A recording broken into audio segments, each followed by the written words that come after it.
मैं तुम्हें अपने पूर्व चरित्र को बताता हूं। देवर्षि नारद जी कहते हैं, मुझे तीनों काल का ज्ञान है। मैं वेदवादी ब्राह्मणों की एक दासी का लड़का था।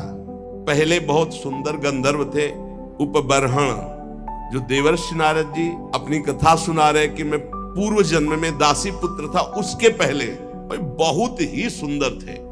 इनको इतना सब पसंद करते थे, चाहे कोई भी हो। चित्ररथ गंधर्व ने 50 दिव्य सुंदर अपनी पुत्रियों को, उपबर्हण को ब्याहा था। एक बार ब्रह्मा जी ने भी इनको अपनी सभा में गाने के लिए बुलाया, भगवान का यश गाने के लिए। अब ये उस सभा में तो गए, बहुत रूपवान थे, जो देखे लुभायमान हो जाए। तो ये भगवान का यश न गा करके तो रूप सौंदर्य सांसारिक गाने लगे। ब्रह्मा जी गए, सभा में बुलाए गए हो, हरि यश गान करने के लिए तुमने सांसारिक रूपों का गायन किया, इसलिए तुम दंड के अधिकारी हो, जाओ नीच योनि को प्राप्त हो। शाप सुनते तत्काल शरीर क्षीण हो गया, नष्ट हो गया। और ये कालांतर में द्रुमिल गोप की पत्नी कलावती के गर्भ से प्रकट हुई।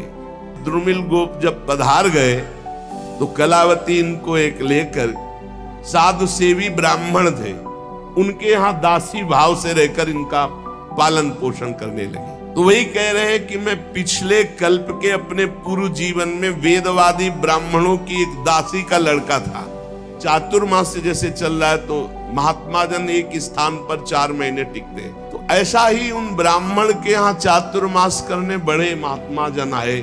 मेरी बाल्यावस्था थी, देवर्षि नारद जी कह रहे, उन संतों की सेवा में नियुक्त कर दिया। मुझे संतों की जूठी पत्तल फेंकना, उनके पात्र मार्जन करना और उसमें लगा हुआ जूठन निकाल के एकत्रित करके खाना। इससे क्या हुआ, जितने पाप थे सब भस्म हो गए। भगवान श्री हरि में अपार रुचि हो गई। रुचि, पूरा जीवन व्यतीत हो जाता है। उद्देश्य श्री भगवान भले हो, लेकिन रुचि भोग रहती है। अब मुझे संतों की कृपा से ब्रह्म ज्ञान और पराभक्ति भाव रूपा दोनों का परिचय प्राप्त हो गया था। देवर्षि नारद जी ने कहा, जब मुझे ज्ञान देने वाले महात्मा गण चले गए तो मैं भगवान का नाम जब, भगवान का ध्यान, भगवान का स्मरण करते हुए समय व्यतीत कर रहा था। मैं अपनी माँ का इकलौता लड़का था, वो मुझे बहुत प्यार करती थी, ये मुझे पच नहीं रहा था। एक दिन मुझे सूचना मिली कि मेरी माँ गौ दूहने के लिए घर से बाहर निकली थी, रास्ते में काले सर्प ने डस लिया। माँ पधारी, मैंने सोचा महामंगल हो गया और चल पड़े उत्तर दिशा की ओर। मुझे जोर से प्यास लगी थी, बालक था ही, इंद्रियां शिथिल हो गई थी, भूखा भी था। स्नान किया और जल पान किया, थकावट मिट गई। पास में देखा विशाल एक पीपल का वृक्ष था, वहीं जाकर आसन लगाया और बैठ गया। जैसा संत महात्माओं ने मुझे बताया था भगवान का स्वरूप, वैसे ही मन ध्यान करने लगा।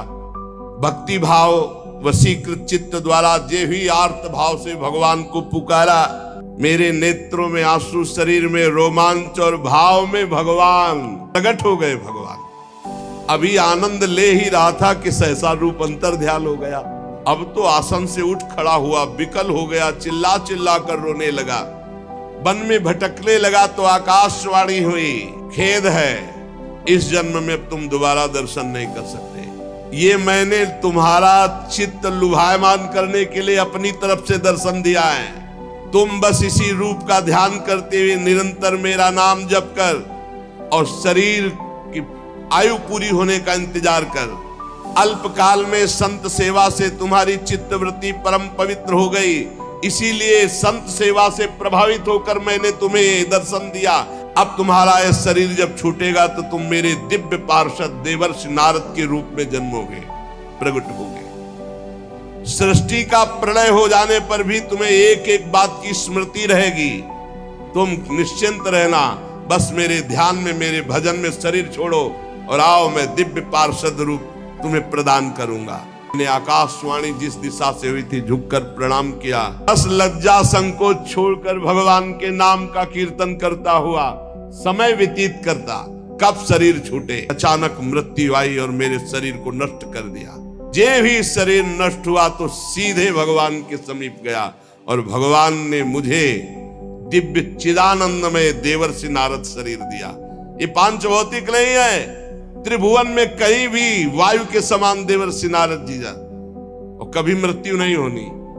तुरंत बुलाने पर तुरंत आकर भगवान हमें दर्शन देते। देवर्षि नारद जी के देवर्षि नारद जी व्यास जी से इस प्रकार कहकर जाने की अनुमति ली और वीणा में तान छेड़ते हुए स्वच्छंद विचरण करते हुए नारद जी हर समय भगवान का नाम